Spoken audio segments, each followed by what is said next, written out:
to turn this over to Dwayne with the National Black Law Enforcement Association.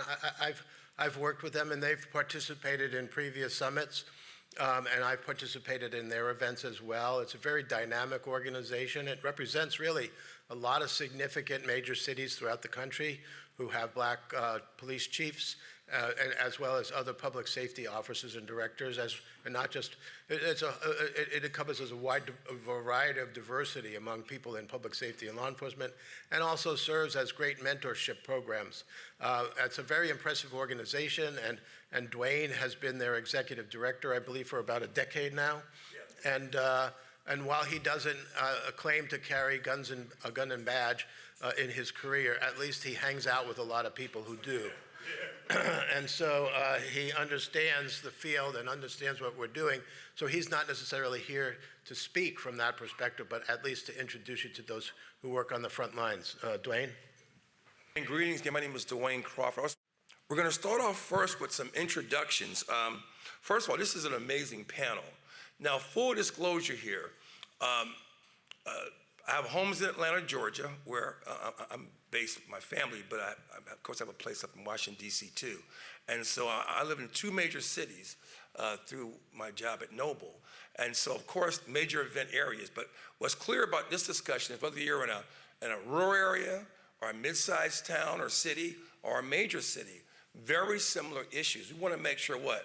All of our citizens feel safe, right? Feel as though they have the opportunity to have fun and enjoy themselves, but also know from a public safety standpoint that law enforcement, the community, and our public officials are all on the same page. This is a very important topic. I'm gonna do some quick introductions. I'm gonna start off first in introducing Commissioner Massey. Maisha Massey is a Deputy Commissioner for Philadelphia Police Department. In full disclosure, that's my home. I'll be leaving here to head to Philadelphia. So I'll be going to see my mom there. But she serves as the Deputy Commissioner of the Community Partnerships Bureau, and she also leads key initiatives to improve Philadelphia's quality of life.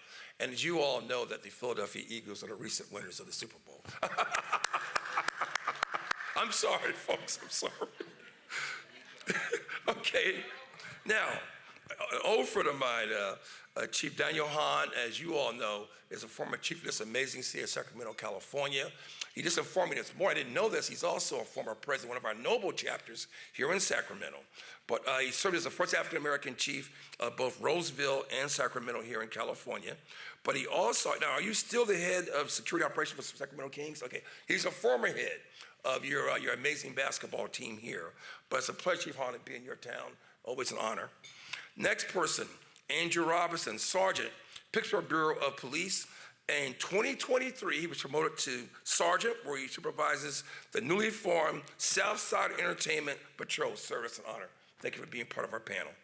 But last but not least, Ms. Tanya Tong, TT. She spent over 30 years in the retail sector, coaching and helping develop future leaders in that area.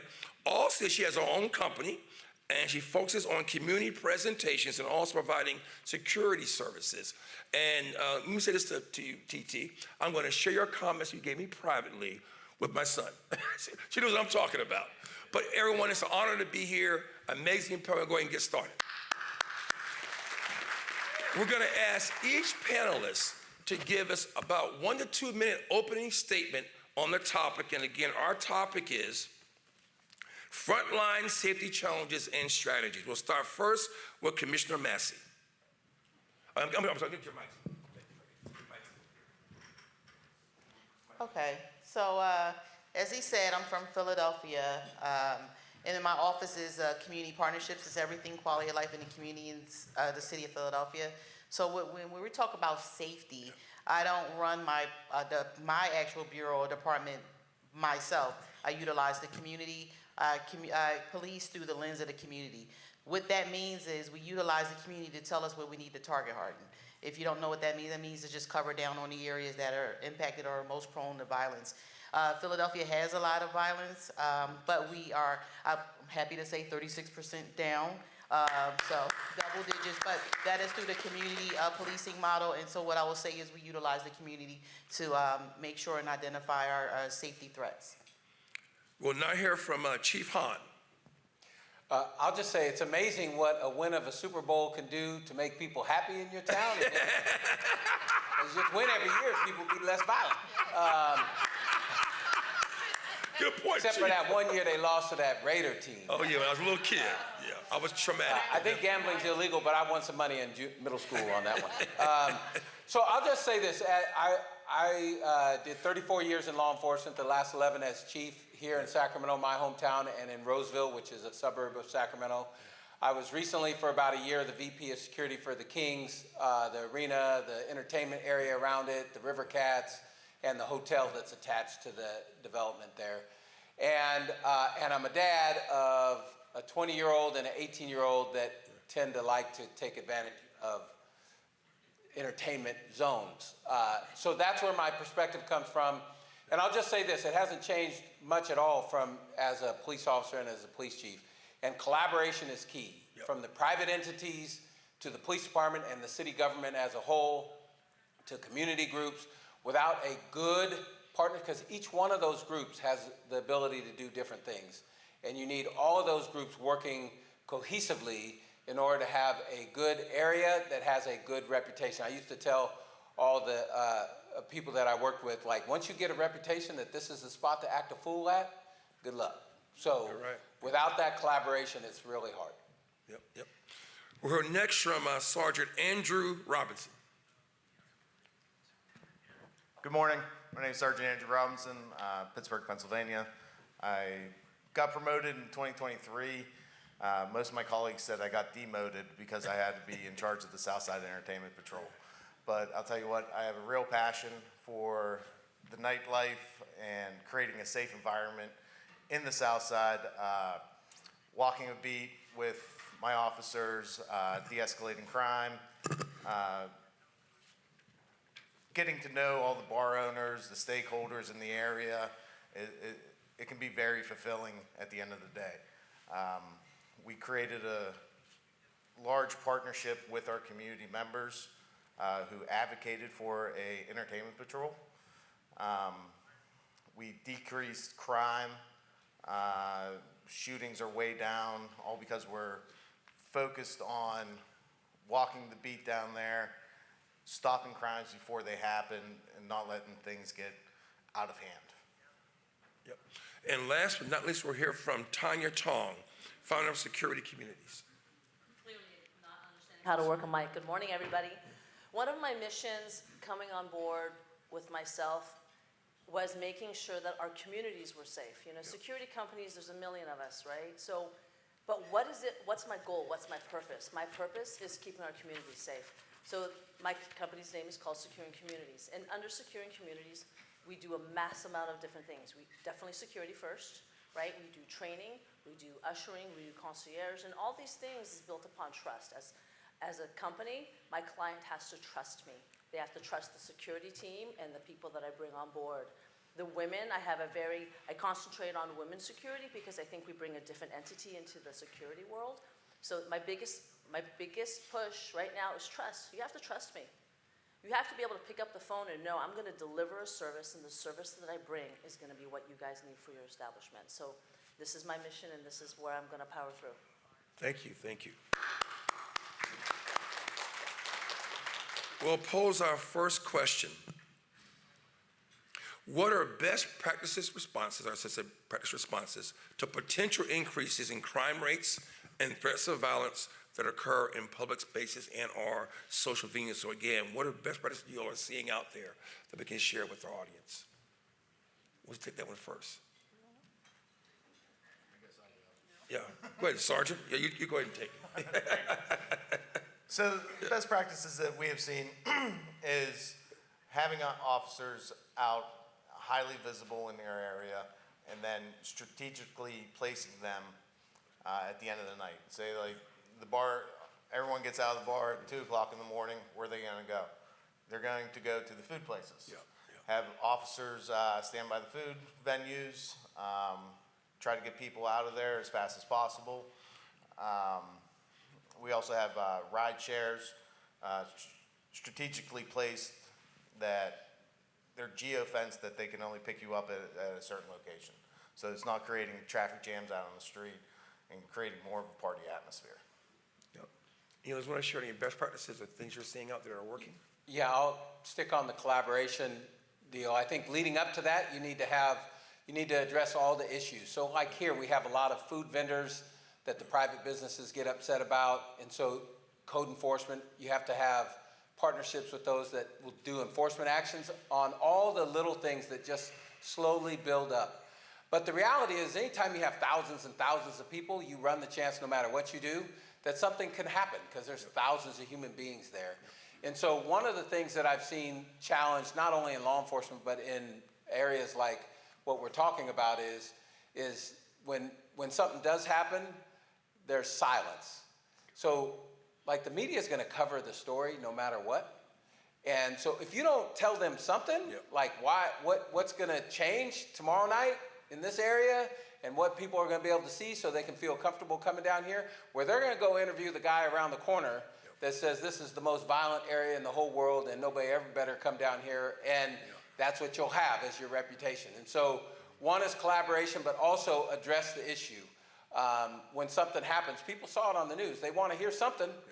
And so whether it's the businesses or the business improvement district, somebody has to talk and reassure people that there's actions being taken for people to be able to come back down here and be safe, else they're not going to come. Good point. So Philadelphia is a city of 1.6 million people. So what we're data-driven. For best practices, we're data-driven. We utilize our intel, which is our info share. We have, to say it in a lesser term, dummy accounts. Each sworn and non-sworn officer has an account in terms of info share, and they're looking at and monitoring social media. That has been our best defense in terms of covering down for incidents or nightclub incidents, things like that. We're able to go in and use our intergovernmental associates like our license and inspections. I actually had the nuisance bureau, and so with that bureau, we actually look into the actual establishment itself. We look at their water, their electric. Is it legal? Is it legal, or do they owe? Because if they owe, then I'm getting them shut down and they're not having the event. That's what I pretty much do in my bureau. But we are data-driven focused. We utilize our drones. We have co-responder drones right now, which are throughout the city. They will respond to an incident before the officer gets there. So we are really focused in the Philadelphia Police Department in terms of data, and we're utilizing that as best practices. Oh, thank you. And Tanya?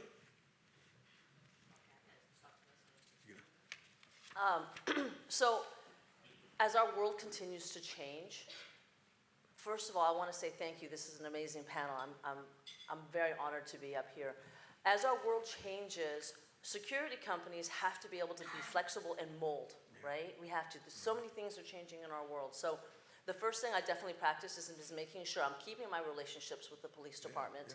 When I'm on the street and I'm packed up and I'm geared up, the first thing I'm doing is heading to my officers, good morning, good evening, how things going? Is there anything I should be expecting? What's new? What's going on?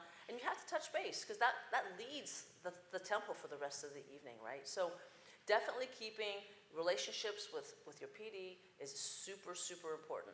Staying on top of social media.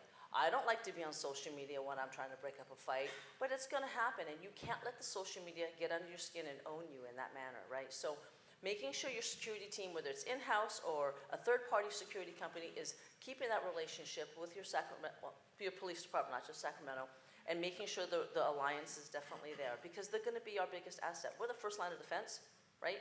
We're at the clubs. We're supposed to be taking care of the establishment. We call 911 when it gets out of hand.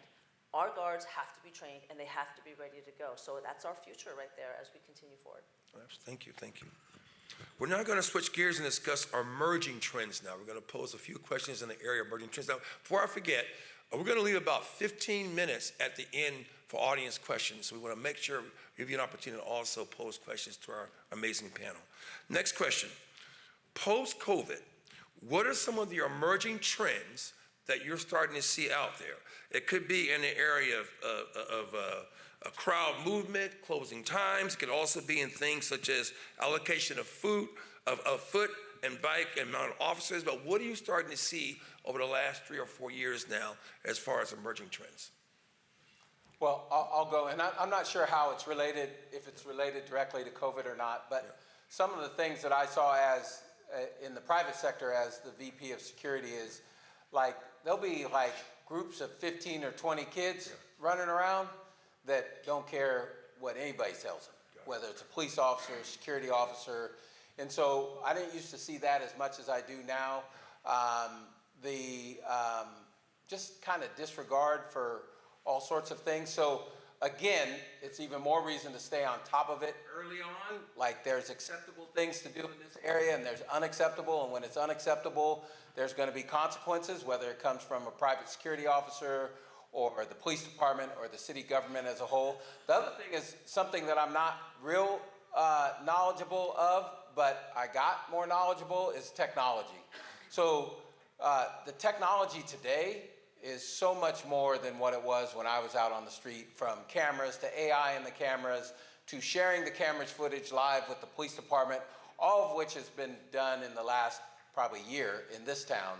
Yeah. And the more information and the more timely information that you can get amongst your partners, the private entities, the police department, so when the police department's responding, they're already watching what goes on, the better off you're going to be. And it's all, you know, relatively cheap. I wouldn't say it's cheap, but it's out there, so might as well use it, whether it's drones with AI technology or the existing cameras with AI technology telling you when there's a fight.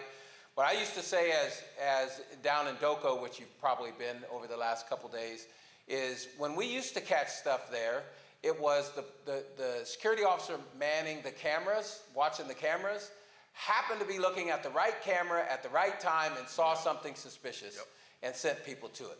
With technology, you don't have to get lucky. It will notice it like every time and notify somebody so some human being can go check it out and see what it is.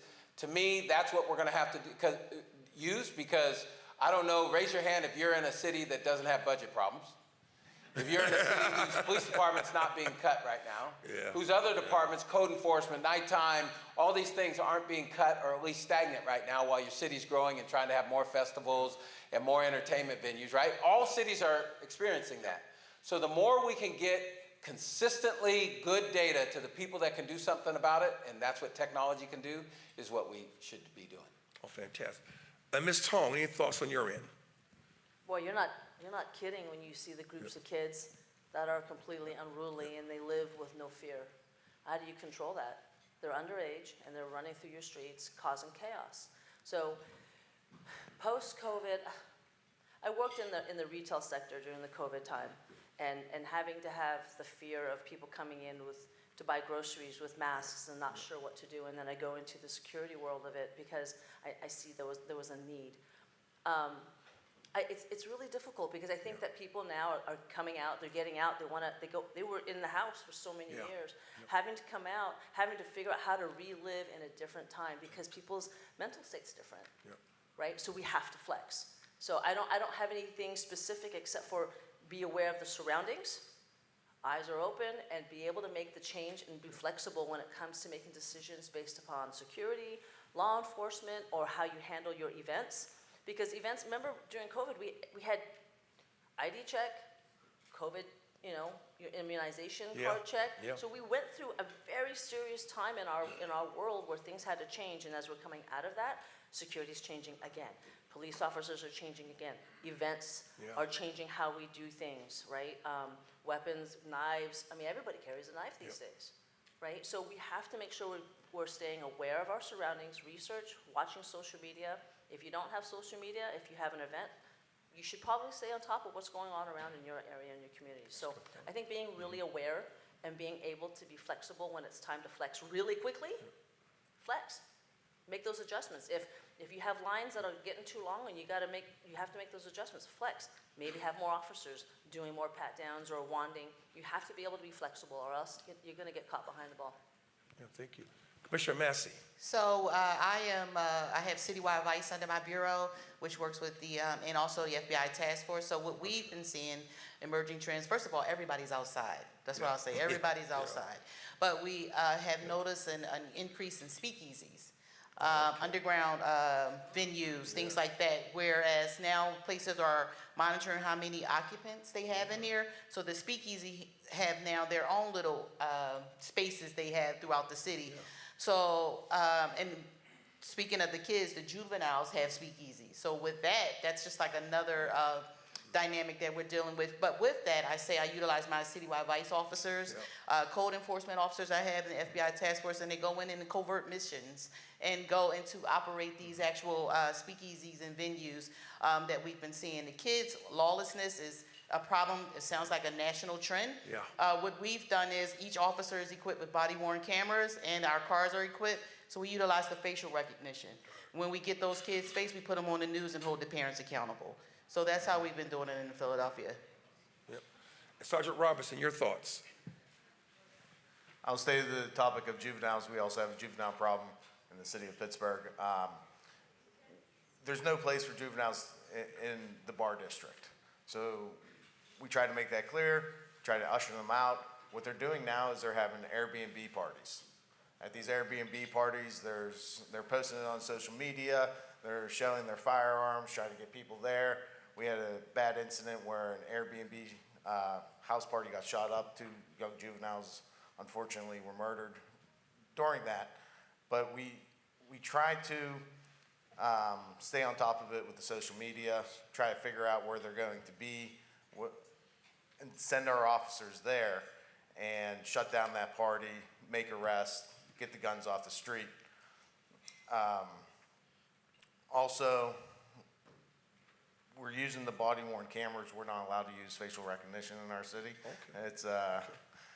It's been banned by our city council. Okay. So hopefully we might be able to get that back or use some sort of other technology.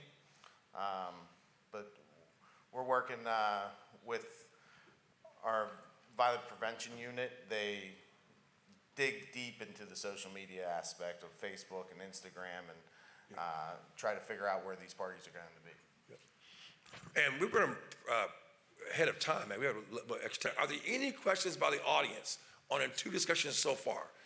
For example, are you seeing a lot of youth, for example, violence or youth activities in your cities or towns? Any questions? Yep.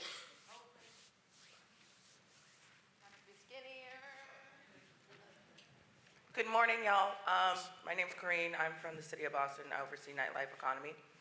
So in the city of Boston, well, traditional spaces for youth hanging out are obsolete, right? People used to go to the mall and hang out, or to the arcade and hang out, but there aren't a lot of youth spaces for hanging out. And so they go to these shopping districts, these downtown areas, and they don't have an outlet for that. So what are some of the solutions that you've created? Spaces for youth to be youth and to hang out that's positive, to deter them from kind of some of this activity that you're seeing. Yeah, I think I've seen here in Sacramento partnering with a lot of the community groups that work with youth. But I also say that works with some of the kids, but I've also had some of these community groups that are very knowledgeable and have gone through a lot of stuff themselves that will come back and go, some of these kids just don't even listen to us. Like they're just wilding out and they're doing their own thing. And, so there's various things, community groups, curfew sweeps, enforcement, plus with other things for them to do. But the other change, and again, this isn't probably in the last year change, but when I was a kid, and I don't want to sound like that old dude with get off my lawn, but like I went to the mall, but like I had to be home when the lights came on. So we're talking about stuff that's like 10 or 11 o'clock at night. And some of these kids, at least in our town, which I imagine in yours too, are homeless. So they're not, like you can't call mom. You ain't gonna find out who mom is. They're homeless. So it's a challenge. It works with some of those strategies, and then others, you just have to create an environment where they don't want to be there. But that means they'll be somewhere else. Any other thoughts from the panelists? So what I will say is a national trend with these juveniles, but what I would also say is what we found out last year is social media, these children are getting paid as influencers. So we have an area called Broad and Cecil B. Moore in Philadelphia, and in that area, the children will congregate right there. But what we did not know is when the children other children starts to go there, they get paid for that. They get a commission.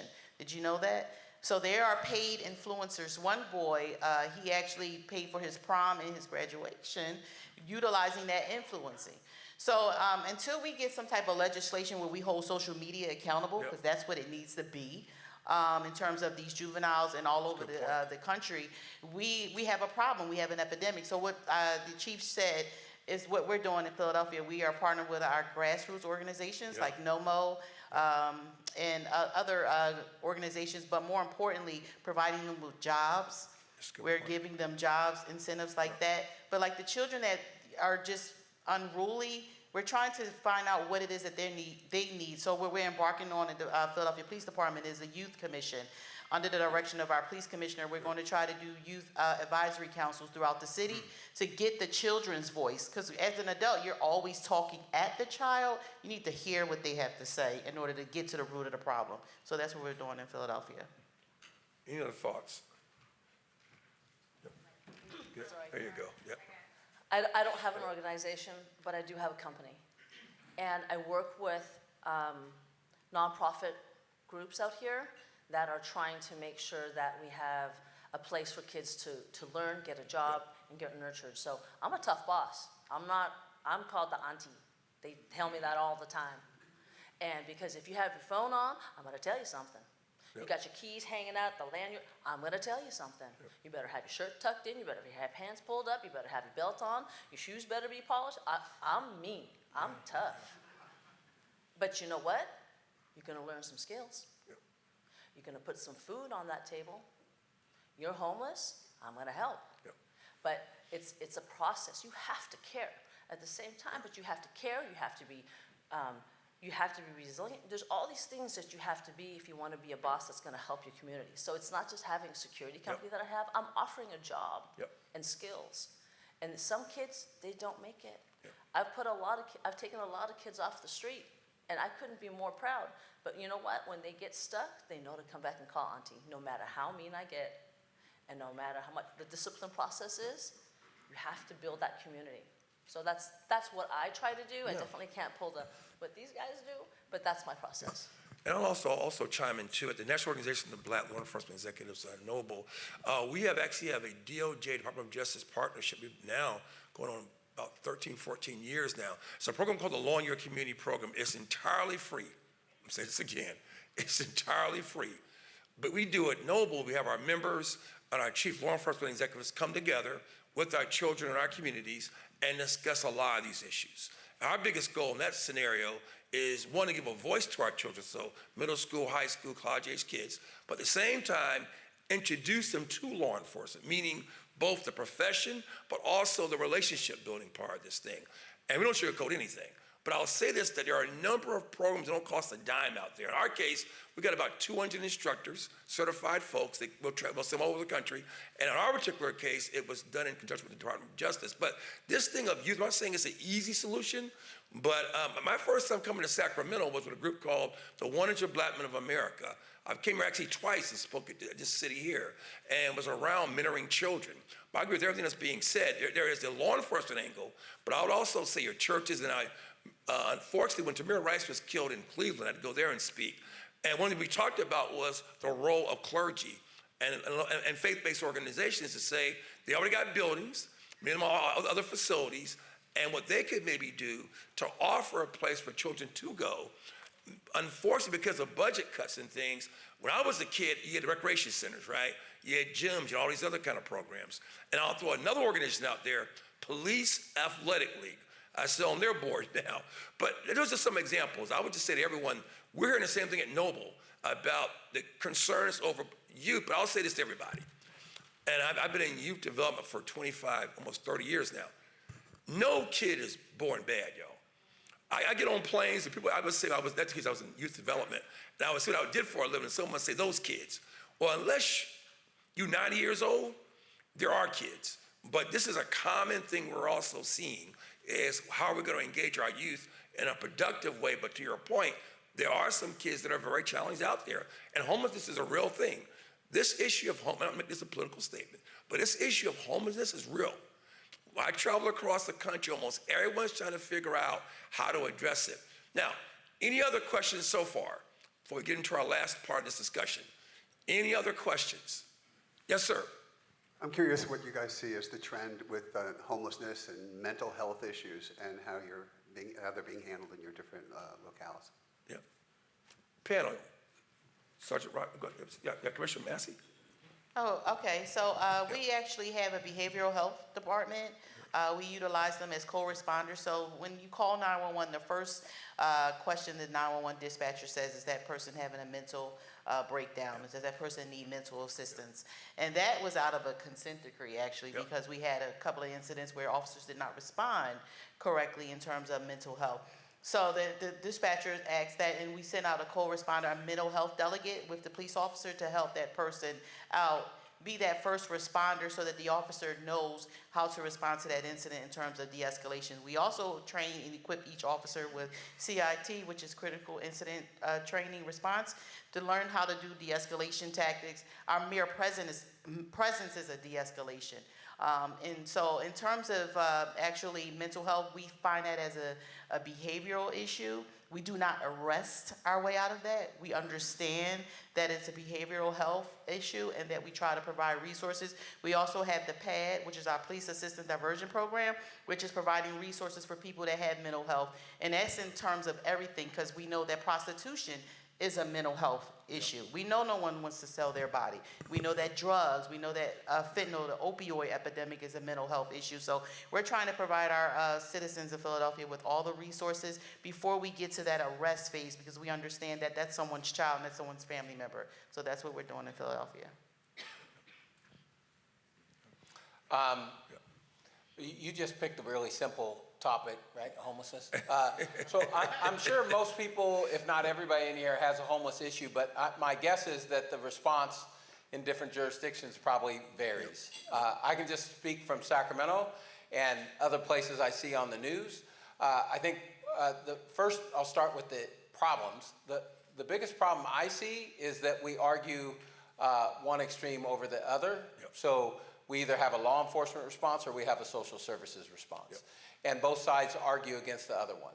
My belief is we should have both, typically. And so the discussions and the work needs to be, okay, who does what, when do they do it, so the person out on the street gets the best possible service that they, that they can get. Because a lot of the homeless situations that we've experienced have either violence or potential for violence. And if we expect social service people to respond to all that, we're kidding ourselves. So law enforcement response should be responding to be able to handle that part and then be able to immediately turn it over to social services. So we tried that here in Sacramento. I don't want to get too political, but when you say we're going to have social services respond now to all homelessness and you only hire like 5 for 24 hours a day, 7 days, now there's communities that don't get anything, any response, right? So that's not good. So I believe that we need to pump up the services that are offered, whether it's rehab, mental health, all the other things. We don't have enough of that, at least in this community. And so when somebody is at their point where they're willing to say yes to some of those, well, they have to wait because there's not a bed or there's not this or there's not that. So we need to pump that up, but then at some point we have to draw the line. This is what our society is going to accept. We have all these services to offer you. You can take them. We'll take you there right now. But here's the line. You can't cross that line. Once you cross that line, there's consequences. And we've gotten to the point where there's no response, there's no consequences, and so I think that's part of at least the issues that I've experienced that allow this to get more than it really needs to be. Sergeant, any thoughts? So every officer that goes through the Pittsburgh Police Academy is trained in CIT, de-escalation, trying to get to the root of the problem. We just started a co-response team where a mental health professional will go out with the officers and try to de-escalate that situation, get them the help that they need. To the best of my knowledge, already most communities are already challenged now with providing that kind of care. So not to put anything out there negative, but just be aware these cuts do happen. That may be another challenge to us, whether it be homelessness, mental health, substance abuse, what have you. Now, any other, we're going to have a discussion on technology soon, but any other questions, whether it be best practices, whether it be emerging trends, or you folks are seeing out there? Go ahead, sir. Yeah. Finding out what events are going on in advance and having that transparency seems to be kind of the golden key to be ahead of this. How are you accomplishing that?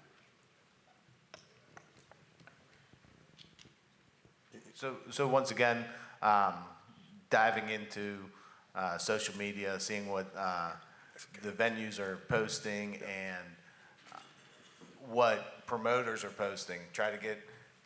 We have a fake account, fake Instagram, fake Facebook account that, we become friends with these promoters and we say, see where they're going to be posting to have their event. Also, try to get with the venues and say, we created a Google Calendar. Hey, let me know whenever you're having an event so I can be properly staffed and get people there.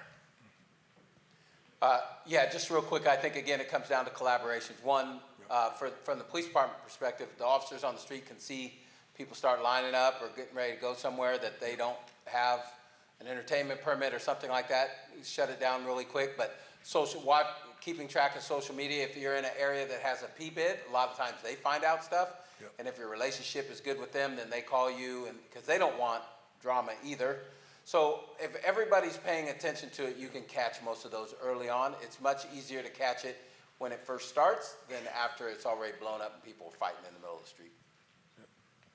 I echo the same thing, but what also we do is our DIVIC, our intelligence center, we monitor social media, but we also look at IP address, because a person can flip the actual Instagram.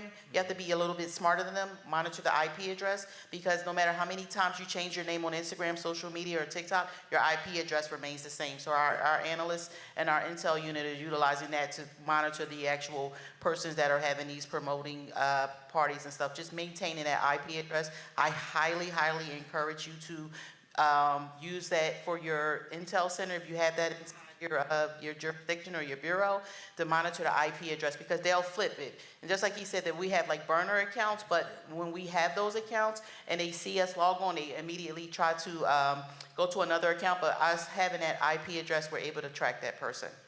Yeah. Any other thoughts?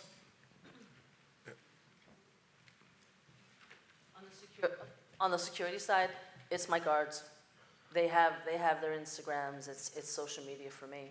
I don't have all that fancy stuff. It's social media, And then last weekend we had a huge Cesar Chavez concert, and I had to work at the nightclub that night, and I started seeing people come in. So it's social media.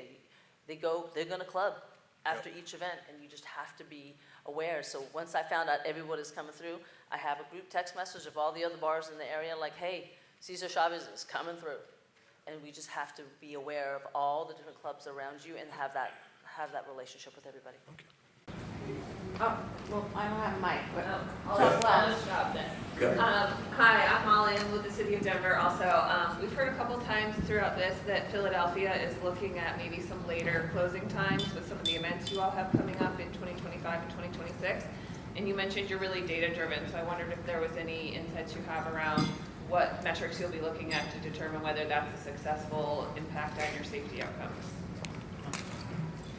So in terms of closing time, some places in Philadelphia do close later. Primarily everything's at 2 a.m. As we get closer to 2026 with FIFA, we're looking at some cultural changes in terms of closing. But Philadelphia, contrary to what the chief said, we're a violent city, but our crime is down. So we always have to factor in the violence in that area. So what we do is we do an analysis of that area before we allow that venue or that space to close later. So when I'm talking about analysis, I'm talking about north, south, east, and west, 3-block radius with the homicide, shooting, aggravated assault, part 1 crimes for law enforcement that is in this building, what crimes are in that particular area before we allow that venue to actually have an extended hour.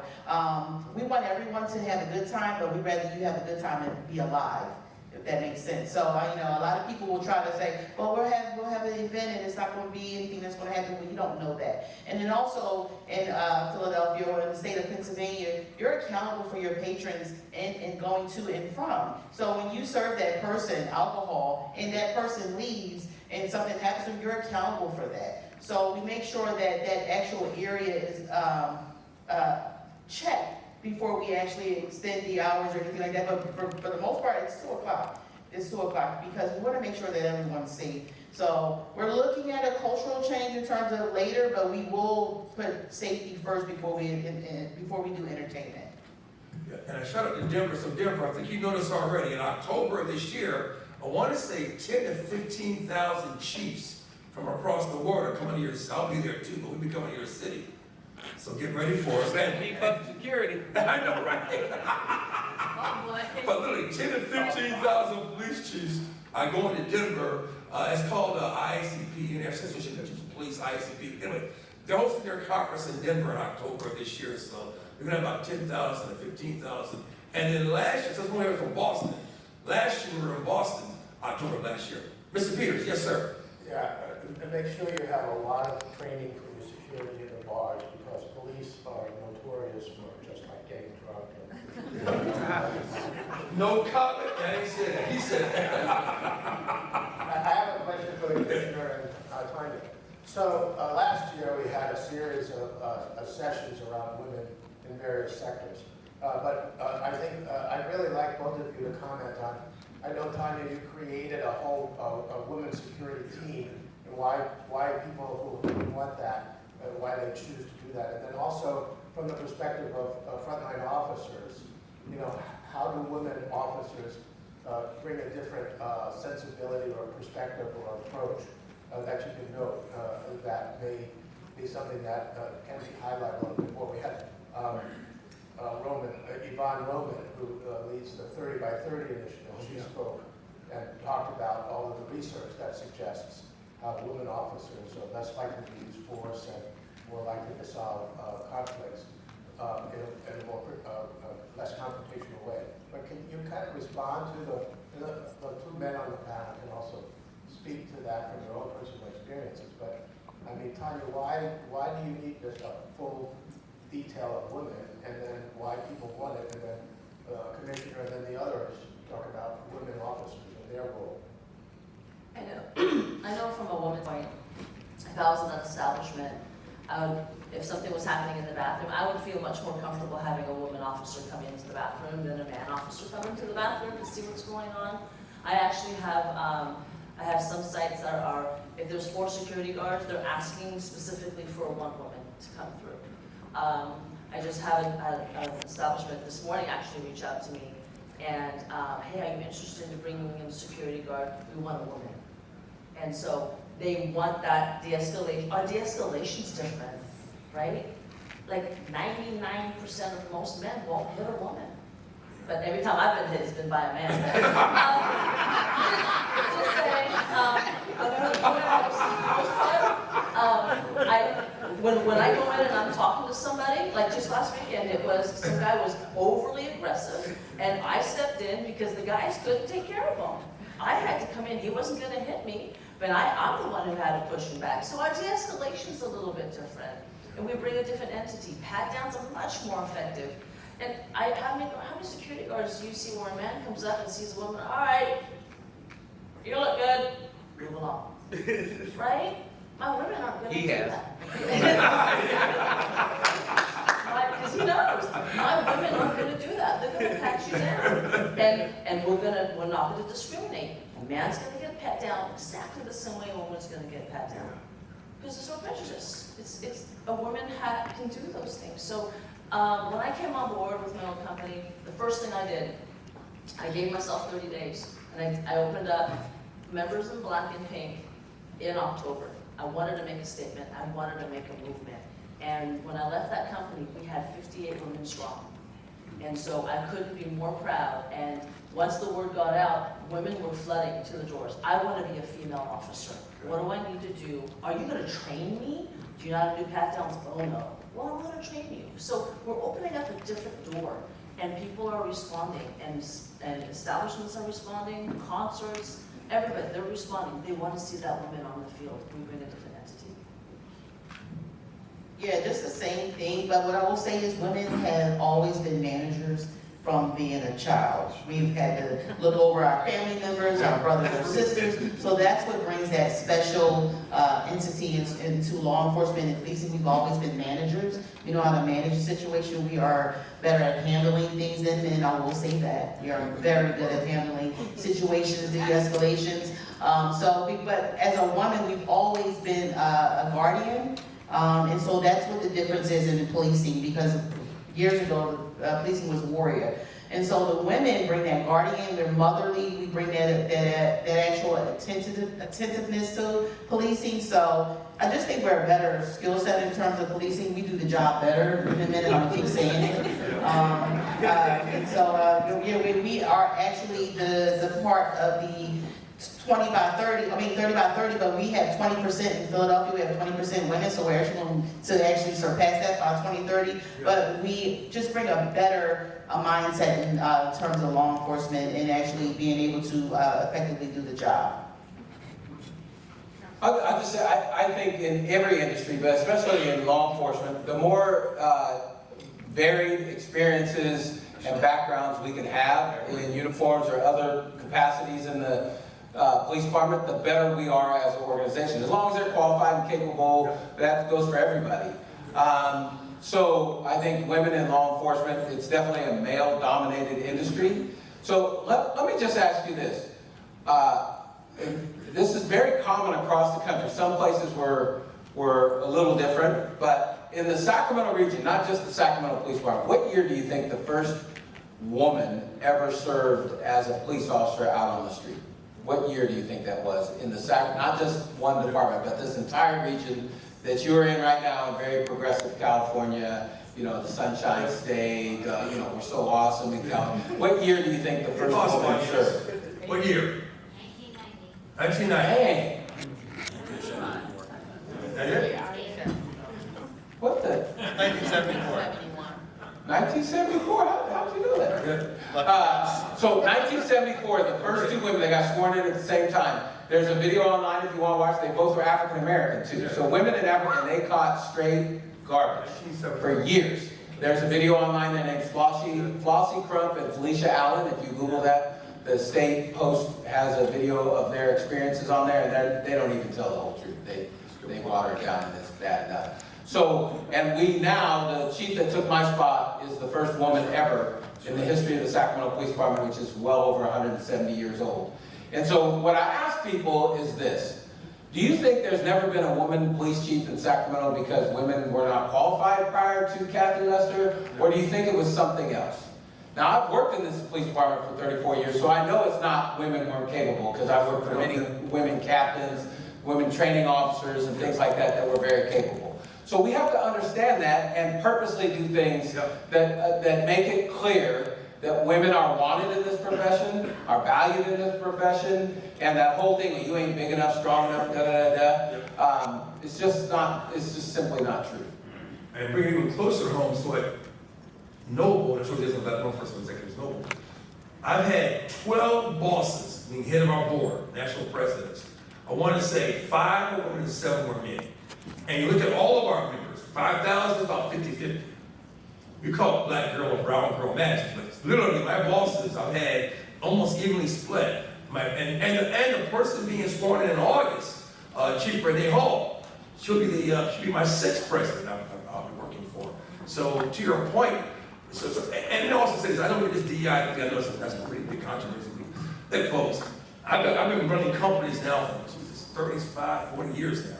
At the end of the day, I want the best of the best of everybody. Race, gender, age, that's another thing, age. I just turned 60. I want some 30-year-olds on my staff, 25-year-olds on my staff. But yeah, you got 5 minutes. Any other questions? Yes, sir. All right, call home. Sorry, this is more of my bragging statement, but the first female police officer in Toronto, Ontario, Canada was hired in 1913. We hired 2. So you were a year or 2 ahead of Sacramento. I have a question. I just got a text as we're speaking from a Gmail account that said I violated a toll in the Bay Area, which I have not been to in months. And if I don't pay it with the link that they provided, it's all weird letters that my vehicle will be suspended until, should I click on it? We're gonna wrap up. Any last question? Any last question? Well, let's give our